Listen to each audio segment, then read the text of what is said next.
இனிய மாலை வணக்கம் நண்பர்களே. இன்றைக்கான திருக்குறள் குறள் 329 பாலார்த்துப்பால் அதிகாரம் கொல்லாமை, ஆங்கிலத்தில் நாட் கில்லிங். இதுவரைக்கும் 328 திருக்குறளை நம்மளுடைய சேனலில் போஸ்ட் பண்ணியிருக்கோம். திருக்குறளிலிருந்தே அதற்கான விளக்கத்தை நான் சொல்லிக்கிட்டு இருக்கேன். அப்புறம் இங்கிலீஷ் டிரான்ஸ்லேஷன் இருக்குது.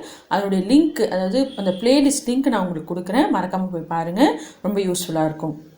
இன்றைக்கான திருக்குறள் கொலை வினையராகிய மாக்கள் புலை வினையர் புண்மை தெரிவார் அகத்து. அதாவது கொலை செய்கிறது தொழிலாக வச்சுருக்கு, வினைனா தொழிலாக வச்சுருக்கிறவங்க அவங்களுக்கு தெரியாது தான் செய்கிறது தீமை என்பது. தெரியாமல் கூட சில பேர் செய்வாங்க அவங்களுடைய சுயநலத்துக்காக.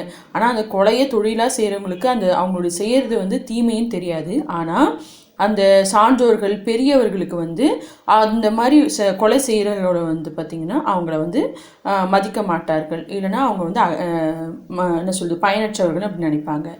English translation: whose trade is killing always avail they show to minds of them who what is willingness know. அதாவது ட்ரேட்னா அது கொலை செய்கிற தொழிலாக வச்சுருக்கிற கில்லிங்கை ட்ரேடாக செய்கிறவங்க அவங்களுக்கு அதனுடைய தீமை தெரியாது. வெயில்னால் மறைந்திருக்கும், இல்லைனா அவங்களுக்கு தெரியாமல் அந்த விஷயத்தை செஞ்சிட்ருக்காங்க. ஆனால் சான்றோர்கள் அப்படி செய்கிறவங்களை ஒரு என்ன சொல்கிறது, ஒரு நல்ல ஒரு மனிதனாக பார்க்க மாட்டாங்க அப்படின்னு சொல்கிறாங்க. டூ மைண்ட்ஸ் ஆஃப் தெம், அவங்களுக்கு கூட தெரியாமல் இருக்கலாம், ஆனால் மற்றவங்களுக்கு அவங்கள பார்க்கும்போது நல்ல ஒரு மனிதர்களாக கண்டிப்பாக தெரிய மாட்டாங்க. இதான் ஒரு நல்ல பார்த்திங்கன்னா கொல்லாமையுடைய கருத்து. Like, share, comment, subscribe. Thank you. நன்றி.